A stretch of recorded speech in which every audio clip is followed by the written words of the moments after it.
Okay, so are you ready to swipe right on some serious knowledge? Hmm. Because today we are diving deep, deep into the wild world of attraction. Yeah. We're talking The Evolution of Desire. That's the book by David Buss. And we're going to uncover how millions of years of history Right. might still be low key shaping our love lives even today. And trust me, this is not your grandma's relationship No. advice. We're talking primal instincts, ancient strategies, those like hidden forces that make us tick when it comes to love. It's like imagine tracing those little arrows back in time, Right. from that cute barista you matched with on whatever, Tinder, Bumble, back to our hunter-gatherer ancestors. Exactly. And we often think of human nature as this fixed thing, but when it comes to mating, we're actually carrying around this ancient baggage adaptations that helped our ancestors survive. Yeah. And actually find partners in a very different world. Okay, so let's unpack some of this baggage. Let's start with Darwin. Darwin, kind of a big name, right? Right. Came up with this whole theory of sexual selection. What is that all about? Yeah, so you see, Darwin realized that evolution wasn't just about survival of the fittest, which everyone knows. Yeah. It's also about reproduction of the fittest. Yeah. And that's where sexual selection comes in, this dance between, preferences on one hand and competition on the other. Okay. Certain traits became more desirable because they signaled good genes, good health, good parenting potential. So it's like a giant casting call, but instead of getting cast in the new Barbie movie, our ancestors were competing for the chance to pass on their genes. Precisely. And this competition wasn't just happening at the physical level, it was also shaping our minds, our desires, our preferences, our ways of attracting and evaluating potential mates. We call these evolved mechanisms psychological adaptations. So it's not just can you rock a loincloth, can you gather berries? It's also about how your brain is literally wired for this whole mating game. Exactly. Take jealousy, for Oh example. yeah, jealousy fun. Not exactly a fun emotion, but it served a vital function for our ancestors. Yeah. Imagine a time when there were no marriage licenses or couples therapy. Right, no couples therapy. Yeah. Jealousy, as unpleasant as it can be, could have been a powerful motivator to guard your partner, to protect your relationship, and ultimately to safeguard your offspring, the carriers of your genes. So it's like jealousy, like this ancient alarm system going off in our brains whenever we sense a threat. Precisely. And that brings us to the really juicy part. The differences between men and women's evolved mating strategies. Ooh, the battle of the sexes. But before we dive into all of that, I think we should put on our little anthropologist hats for a sec and remember that we're talking about broad evolutionary patterns here, not rigid stereotypes, right? Right. Evolutionary psychology is not about saying all men are like this or all women want that. It's about understanding the average tendencies that emerged over thousands of generations. Okay, so average tendencies, got it. They increase the chances of reproductive success. With that disclaimer out of the way, let's talk about those ancestral mothers. What were they like? What was on their mind when they were choosing a mate? Well, you have to remember that for ancestral women, reproduction was a high-stakes gamble. Internal fertilization, 9 months of pregnancy, followed by potentially years of breastfeeding, That's a lot. of a massive investment of time, energy, resources. So choosing the wrong partner way back then could have had some serious consequences. Absolutely. And that's why women evolved to be incredibly discerning when it came to mate selection. Makes sense. And it's no surprise that across cultures and throughout history, certain qualities consistently top the list of what women find desirable, Like kindness. like kindness. It's not just about being nice, right? It's deeper than that. It's much deeper than that. Like if your partner back then was a jerk, that probably meant they wouldn't share food, they wouldn't protect you from danger or help you raise those kids. You've hit the nail on the head. Kindness, in an evolutionary context, was a sign of someone who would stick around, who would share resources, who would be a reliable partner, a reliable parent. It was a signal of commitment in a world without contracts or guarantees. So nice guy genes maybe actually did have a selective advantage. Quite possibly. Wow. And we can't forget about the importance of resources themselves. Imagine trying to survive in a harsh environment. You've got a newborn baby, and you need someone to, help you get by. A partner who could provide food, shelter, protection wasn't just desirable, it was essential. So are we saying that a man who flashed a shiny new spear back then was like the prehistoric equivalent of showing off a sports car today? You could say that. Of course, it wasn't just about material possessions. Women were also looking for men who were intelligent, resourceful, capable of navigating the challenges of their environment. So basically someone who could not only survive but like thrive, Exactly. help their family do the same. Men, on the other hand, not exactly wired for the same kind of thinking, That's right? right. They had a whole different set of priorities, Yeah. different evolutionary pressures. For men, one of the biggest challenges was paternity uncertainty. Unlike women, who always knew they were the mother of their child, men didn't have that same guarantee. Ah, the age-old question, who's the daddy? Exactly. And this uncertainty likely shaped the evolution of adaptations geared towards seeking mates who showed, reliable signs of fertility. Okay, so this is where those, classic and sometimes controversial male preferences come into play. The emphasis on youthfulness, on beauty, those visual cues that might have indicated a woman's ability to bear children. Precisely.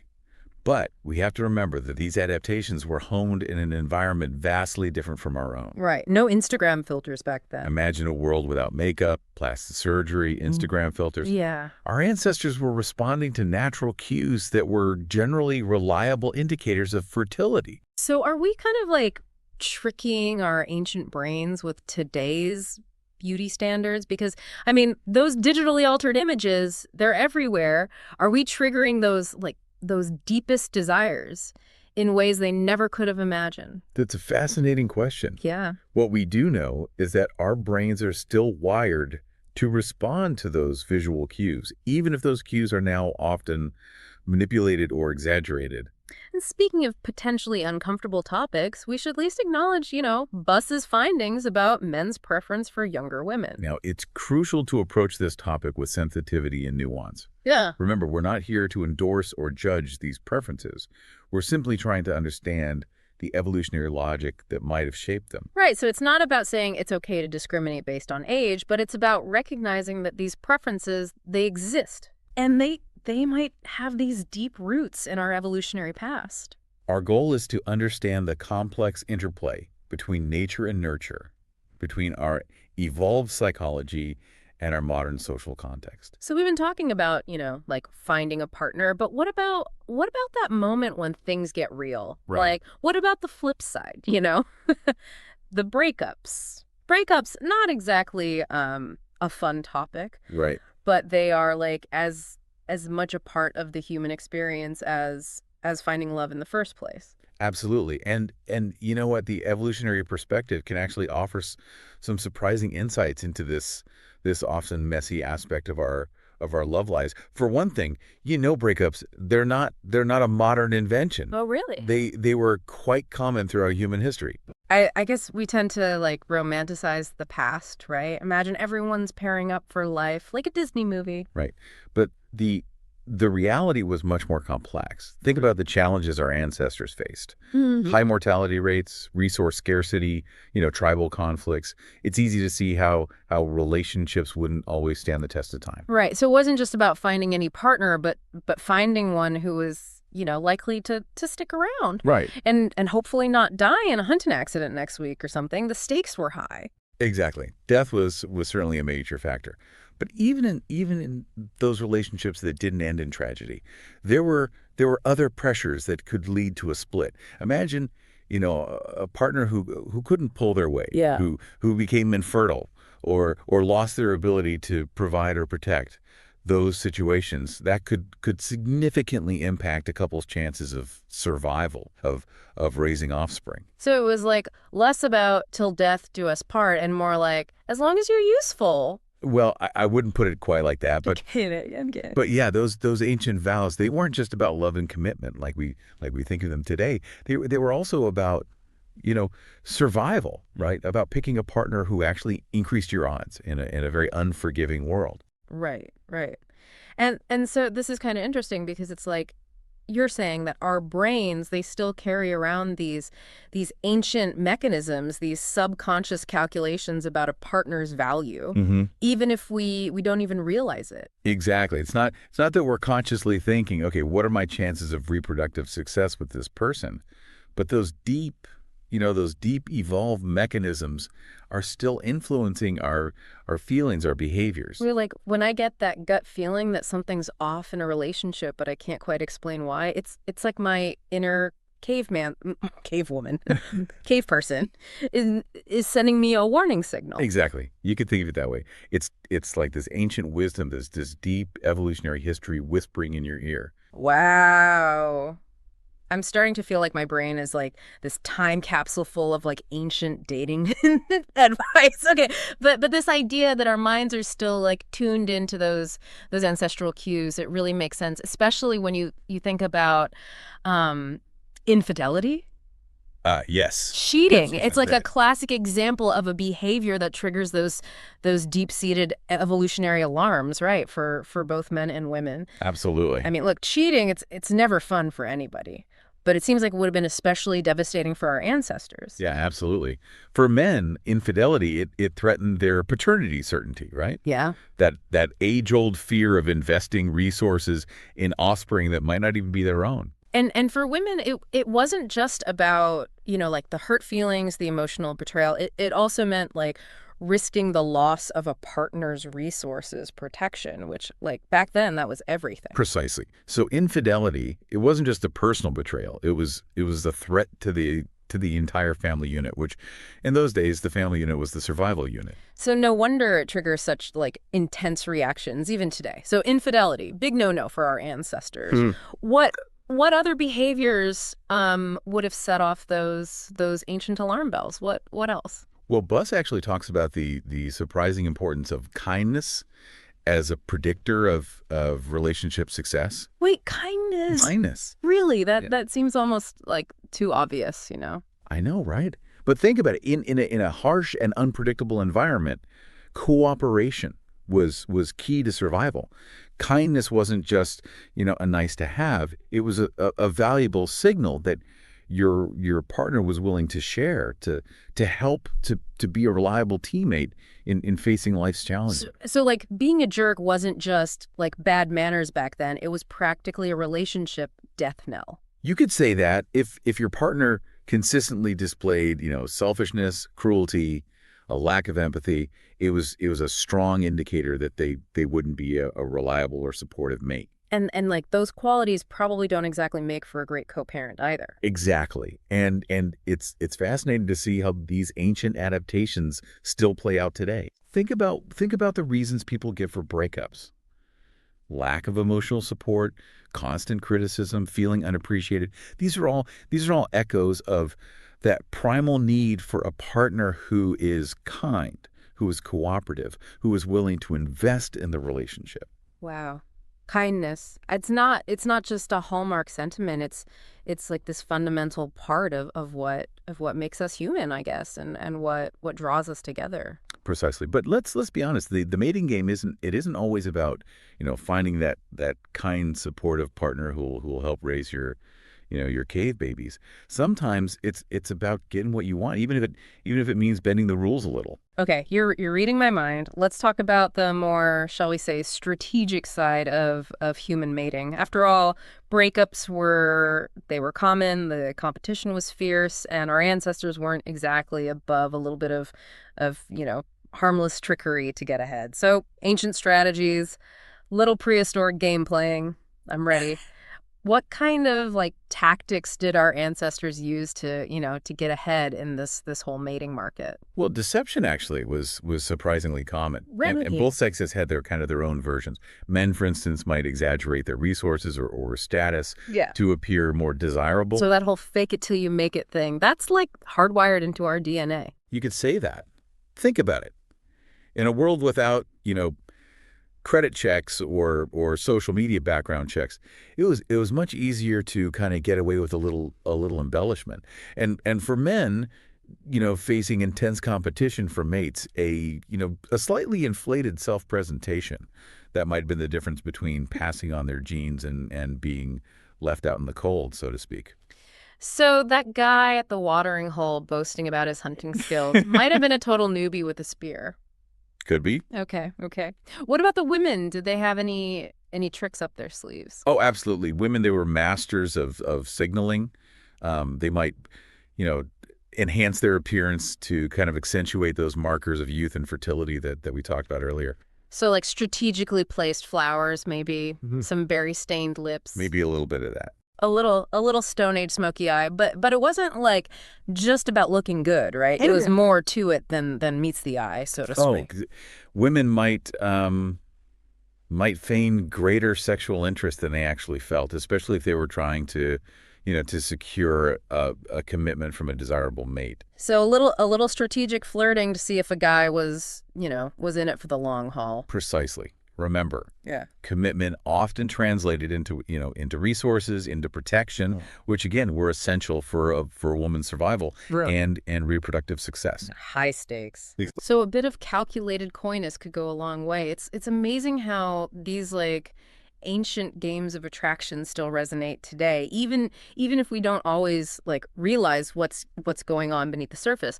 But this whole mating marketplace, it sounds like a minefield out there. How are we supposed to navigate all these like competing strategies, these hidden agendas?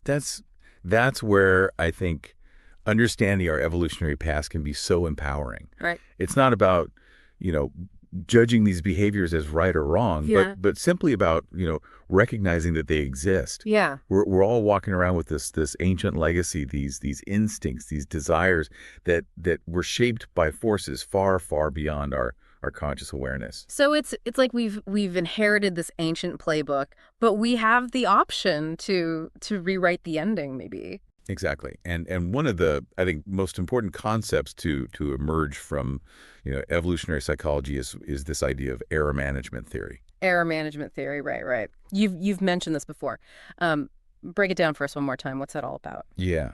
So in a nutshell, it suggests that our brains have evolved to kind of minimize the costliest errors in judgment, even if it means making other less costly mistakes along the way. So it's like evolutionary damage control, like avoiding those major blunders that could like wipe you out of the gene pool. Obviously. Okay. How does this actually like played out in the real world, in the world of dating relationships? Give us an example. Okay, so take the classic example of men misinterpreting friendliness from women as a sign of sexual interest. Oh, here we go. Now, from an evolutionary standpoint, this overperception bias, as it's called, it actually makes sense. Okay, so you're saying there's an evolutionary reason why some guys just can't take a hint. Well, I wouldn't put it quite like that, but Yeah. but think about it. For an ancestral man mistaking a friendly smile for a come on, Yeah. that was a much less costly error than missing out on a genuine mating opportunity. So in a world where like potential mates, they weren't just, a swipe away. Right. It was better to kind of err on the side of optimism, Exactly. even if it meant a little awkwardness, a little rejection here and there. Those men who were more like cautious, who waited for like crystal clear signs of sexual interest, they might have missed out on opportunities to reproduce. They're more, shall we say, optimistic counterparts. Even if they misread some signals along the way, they were more likely to pass on their genes. Wow. Okay, so that stereotype about men misreading signals might actually have some basis in our evolutionary history. Who knew? It's a fascinating example of how our evolved psychology can still influence our behaviors in the modern world, even if we don't always realize it. This is a lot. This is like pretty mind-blowing stuff, but it makes you wonder, like, if we're all kind of running around with these subconscious agendas, these echoes of our evolutionary past, how can we ever really like truly connect with someone authentically? That's the million-dollar question, isn't it? And here's the good news. Awareness, I think, is key. By understanding our own evolved desires and those of our potential partners, we can start to kind of see beyond those Hmm. initial instincts, those Yeah. automatic responses, and really connect on a deeper level. So it's not about like erasing our evolutionary past. It's about understanding it Hmm. and maybe even using it to our advantage.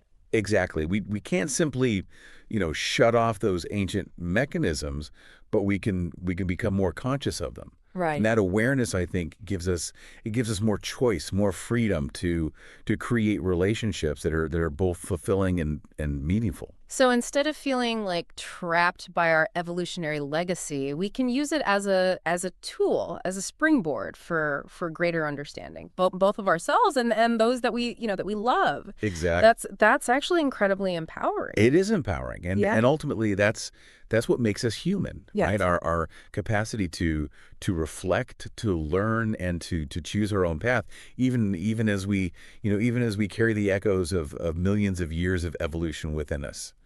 Well said. Well said. It seems like this deep dive into the evolution of desire has given us like a lot to think about our past, our present, and maybe even like our future love lives. Indeed, it has. I hope it's sparked some curiosity, some self-reflection, and maybe even some new insights into this age-old dance of attraction. It really has. Thanks for joining us on this wild ride through the evolution of desire. Until next time, keep those brains buzzing and those hearts open.